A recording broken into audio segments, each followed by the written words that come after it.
Okay, so the reason I wanted to revisit this whole issue and actually uploaded a video about this whole thing is because of this particular video, which kind of put a pit at my made me kind of gave me a sinking feeling in my stomach when I saw this girl from SciShow just confidently and authoritatively state that there's absolutely nothing whatsoever to worry about Yellowstone, and all the geologists say there's nothing going to happen. It's not going to happen like any time whatsoever, and don't worry about it. And it says, but as it turns out, volcanologists aren't too worried about it. That's not the truth. Okay, that's her name, Olivia Gordon. They either are lying through omission or they haven't done any actual research on the subject because they're pretty fucking concerned. Even such to the point that they enlisted the National Aeronautics and Space Administration, otherwise known as NASA, of all people. I don't know why the U.S. Geological Survey, or USGS, actually got NASA involved. But they got these guys, the eggheads at NASA, basically to theorize a last-ditch, desperate means of averting a super volcanic eruption at Yellowstone National Park by literally drilling into the side of the caldera just outside of Yellowstone National Park's borders. Okay, drilling a hole down into that, and then running a heat exchanger through the through the freaking hole that they bored, and running water through it to eventually cool the crust such to the point that they would hopefully mitigate the possibility of an eruption in Yellowstone National Park. I guess like maybe like somewhere beyond their lifetimes. I forget where it says in here. This is also this is controversial because it costs money and they'll require a lot of water, and it probably won't happen anywhere in our lifetimes that it would even be effective, if it is at all effective. And there's also the possibility that, well, since we're drilling a freaking hole down into this giant magma plume, which spans 3 to 4 states, let me show you. Here's magma plume, and as you can see, they have a super imposition here of what the states are. Here's Montana, Wyoming, Idaho, and just to give you an idea, of where this would be in relation, they also impose the same illustration down here. So the green is Yellowstone National Park. I guess the caldera is there outlined in red. And here's the giant magma plume. Yes, that's a big sucker, isn't it? It spans across Idaho. So the theory is to drill somewhere around somewhere from outside Yellowstone National Park's borders, down into this thing, run heat exchanger, and somehow cool this monstrosity, or at least a good, at least a layer, a part that's part of this monstrosity, to such a point that it won't set off an eruption. That's completely unrealistic, unfortunately, but that's, I guess, the best that they could come up with at the time. And the reason why I say it's unrealistic is because of the fact that, well, it's so damn big that there are, in fact, convection currents, giant convective rolls between Yellowstone and the eastern Snake River Plain, which this is the Snake River Plain, if you're wondering. So you see this, like, this little flat area here, right here, this sort of thing. This is the Snake River right here going through. And this, like, plain here, that's what they're talking about. So there's a giant convective flow here that is constantly taking away the cold and pushing up and driving up the heat toward the surface, because heat rises, cold sinks. So anything here in a heat exchanger that they run here in Wyoming would, of course, be negligible. It wouldn't really matter. Although there is a concerning risk that if they tried this crazy doomsday plan, which when they had to back away from it, when they pulled out of the idea, they just said, oh, well, haha, it's just it's a quote-unquote thought experiment. When they pulled out of it, they called it a thought experiment. Before they said that they could potentially set the thing off because, yeah, you're piercing the crust and straight into that thing right there, that giant monstrosity of molten doom. Now, what I want to get into on top of that, because there is this giant doomsday plan here that was actually proposed, and that shows that yes, of course, they are concerned. There is also an article that I have since been unable to uncover, which I had to go through archive.org to recover the thing. This was actually available last year in June 2018 when I first shot my video about this thing, and I decided not to upload the video because I'm like, I don't want to come off as an alarmist and whatever. But, I saw this, I'm like, oh my God, this is a total misrepresentation of what I've, learned about, of how the geologists feel about this whole thing. Now, actually, I'll just go through this PDF that I saved. Now, in that article, when Yellowstone explodes, that is, I keep on getting this access denied crap from. Every time I try and check this effing thing, it just gives me this error. So I don't know if they took it down or the link is broken or what, but their server doesn't like me for right now, at the least. Now, what this talks about, this article here, is it talks about what would happen if Yellowstone exploded and the chances of what could happen if it does. Now, they have interspersed in here bits of an interview that they did with Bob Christensen, who was the scientist, yep, as it says here, who pioneered research on the Yellowstone volcano in the 1960s. He's the one that discovered that this thing was not extinct; it was actually active. So he was, really the pioneer. He was the kind of expert of one of the first real experts of Yellowstone's activity and the hotspot. Now, what they do talk about, I'll leave you guys to check this thing out and look it up and whatnot. I'll leave a link in the description of this video. But there's some disturbing things in here. I don't want to cause any alarm or any of that crap. That's not what I'm here for. But it does go over things about, like, in the past, I don't know, maybe 40 years, like 20, 40 years or something, like 30, 40 years, that there have been earthquake swarms. The portions of the caldera have been surging upward at a rate of nearly 3 inches a year. So this thing's pretty active. Something dynamic is occurring. It's not business as usual, or as, what's her name again? Olivia Gordon? Is that name? Yeah, Olivia Gordon, as she says, oh, well, it's just a Tuesday when you see this activity. No, it's not Tuesday. It's a work in progress that's been progressing slowly.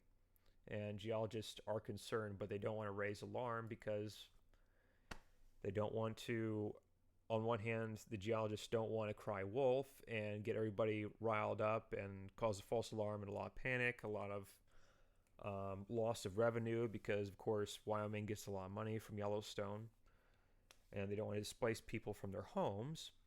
Yet at the same time, they don't want to be responsible for a bunch of deaths because they failed to sound the alarm when they could have. So that's the tightrope that geologists are walking, and that's really the main reason behind why you have these contradicting statements from all these different news articles of why they say, oh, if this thing went off, hell would break loose. But on the other hand, they're also saying, even a lot of times in the same articles, they're saying, but don't worry about it. This last just remember, super eruption hasn't happened for 640,000 to 650,000 years. Well, that was the last super eruption. Although this thing is doing some weird stuff. And don't ever listen to crazy apocalypse crap. It's just a bunch of people that don't know what the hell to do with their lives. But yeah, there are earthquake swarms and things that have been happening. And yeah, I would definitely recommend reading over this again. Reading over this. Yeah. Yeah, so yeah, they're saying it's not unlikely, whatever. But yeah, here's kind of the gist of the whole article. I think that the system is more or less equilibrated itself, says Christensen, which is what they're kind of hoping. But yeah, then he quickly adds, right? He quickly adds, but that's an interpretation that would not stand up in court. As you can see, That's the big thing. Liability. Don't want to be responsible for a whole bunch of people dying because an eruption occurred and they didn't sound the alarm. So now, moving on from that, I want to kind of debunk something really, really annoying, which is that 640, 650 million, I mean 650,000 year ago super eruption statistic they keep on throwing out there to give you the idea, give you the false impression that, oh, there hasn't been an eruption with this thing for 650,000 years. No, there hasn't been a super eruption has not happened for 650,000 years. That is true. An eruption, however, has happened long after that, as early as you can see here, eruptive history of the Yellowstone hotspot. It's like freaking Wikipedia, right? Okay, Yellowstone hotspot and the Wappi lava field and Kingswell blowout. That occurred, give or take, 2,270 years ago, give or take 450 years. Okay, so only 2.25 millennia ago. All right, that's not very long ago at all that there was an eruption from this thing. Now, you might be thinking, okay, so what's the significance of that? Well, the Wappi lava field, let me get here. Wappi lava field is right here. This little red splotch. Here's a zoomed in view of it. And here's what they call the Great Rift Zone and all that stuff. This blue thing is Great Rift Zone. And that's, just take in mind, just to the east of the middle of the state, right? To the east, south side of the Snake River Basin. And now we take a look at the Snake River Basin, go down here toward the middle, off to the east. Well, what do you know? At that area that erupted only 2,270 years ago, right here, has since, like the last time the hot spot was directly over top of it was 10 to 7 million years ago. That's what these represent right here. These numbers represent when the hot spot was last there in terms of millions of years. So 16.1 million years ago is over here, because the plate here, the tectonic plate that basically the western U.S. is located on, that's been moving out west, and as it's been moving out west, this hot spot, which is what this giant magma plume, has been relatively stationary, while the crust, this tectonic plate, has been moving west. This thing, as you can see, has been, as the plate's been moving, it's been, you could say, relativistically traveling up toward here. So even though this is like 10 to 7 million years ago, the hot spot was last there, it erupted 2,270 years ago. Not very long at all. It's not 650,000 years ago, like a lot of people try and say about this thing, which is when it had a super eruption about here, because 650,000 years ago, 0.6, 0.65 would be, about that time. So around here was where the last super eruption took place. But hey, look, that's all rocky. Here's the Snake River Plain, and this is where we had our most recent eruption. Now, an issue with that is, on top of the fact that it was much more recent, is if you take a look at the Yellowstone hotspot, the giant magma plume, which is what the hotspot is, this thing is pretty damn flat, right? It's not like the hotspot is just, it's not like it's, Jaws or something where it's just, just peaking above Yellowstone, and everywhere else it's just lower. It's closer to the center of the earth than it is to the surface. It's not like here around Yellowstone is the only place that's close to the earth, but rather it kind of looks like, if you look here, it kind of looks a little bit from this point at the edge of Yellowstone, it kind of looks like it's tapering off a little bit. I don't know if that's just the perception of this thing or what. I don't have access to a 3D model, unfortunately, from is University of Utah that did this study. Let me see if I can get the page for you. Come on, man. My my web browser's a little slow. But if you look up this article here, Yellowstone's plumbing exposed, that's where the university first talked about it. Although you might want to do another search for this illustration, because unfortunately this original article has broken links, namely to that same photo. Because I checked this before I made the video, and unfortunately the damn thing is broken. Page can't be found. University of Utah. Great. So yeah, I clicked this too. Same thing, same issue is broken. But yeah, it is the same exact illustration as I saved here. Anyways, so what point I'm trying to make here is that this hot spot of where we last had this early eruption only 2.25 millennia ago, like the distance between the surface and the hotspot itself is about the same where that eruption took place as it kind of is around the caldera, which is now rising, I guess, an average of 3 inches per year as of at least 2009. And that's the actual case of what's happening here. Scientists are nervous. They don't know exactly what the hell's going on because, well, it's all underground. And they're hoping for the best. It might not erupt. That is very true. It might not erupt any time in our lifetime. It might not erupt for thousands of years from now. But at the same time, it could erupt, next week. We don't know. And I think that is, that was this article's kind of abstract. It says a monstrous plume of hot rock, it's molten rock, it's not just hot, it's molten, is causing the earth to heave and tremble. Past volcanoes have erupted with 1,000 times the power of Mount St. Helens. That's the 650,000 year ago super eruption they're referencing. And the future is anybody's guess. That's basically what they know about when this thing might erupt. So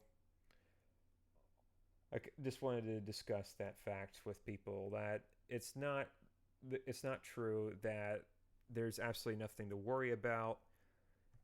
There is a lot of concern. Geologists are studying this closely, but they don't want to cause major panic. They don't want to cause a lot of disruption and displace people from their homes. Yet at the same time, they don't want to be the people holding the bag when the thing up and goes off. They don't want to be the person that failed to sound the alarm and a bunch of people died as a result. So that's what the actual dilemma is. And I wish people in positions of at least perceived authority like SciShow would have the decency to let the public know the actual truth of what's going on, that people can be trusted with the actual facts of what professionals are really going through, and that, yes, it's not a doomsday scenario that's going to happen like all the crazy preppers and stuff are screeching about. Yet at the same time, it's also not a non-issue. It is an issue, and that is something that we should be aware of, and we should be letting on the conversation, to be completely honest, rather than just being kept in the dark. So I just wanted to kind of let these things, let you, the public, in on the actual situation of things. And the fact that, yes, the government and geologists are pretty concerned, because who the hell would bring in NASA? Of all people, really, NASA? Like, the people that deal with space technology and to deal with the geotechnical issue, to hatch out a plan that could possibly set off a super volcano. That sounds kind of desperate and crazy, because it is desperate and crazy. But I don't know what information caused them to freak like that, but for some reason, somebody thought that was a good idea to try and hatch something that's borderline suicidal. So yeah, I do suggest people look at this with a closer set of eyes, but also rationally. Not lazily, like some people want you to, but at the same time, not like some crazy doomsday prepper character. So yeah, that's my 2 cents and what I wanted you folks to know about. So thank you for tuning in. I hope that kind of helped give people a better understanding of what's actually going on. That it's a tug of it's a tightrope sort of act. It's a balancing act between not wanting to scare people yet not wanting to be responsible for a bunch of dead bodies. And for some reason, apparently, I guess either the scientific community or the government or God knows who just doesn't believe that the people should be told the actual truth because I guess they consider them too panicky and animalistic or something. I don't really know what the hell the idea is behind keeping people in the dark. But yeah. Wow. Woo, look at that. Look at all those links. Woo, baby. Did all those links yet they still couldn't find the ones that I found, huh? Isn't that interesting?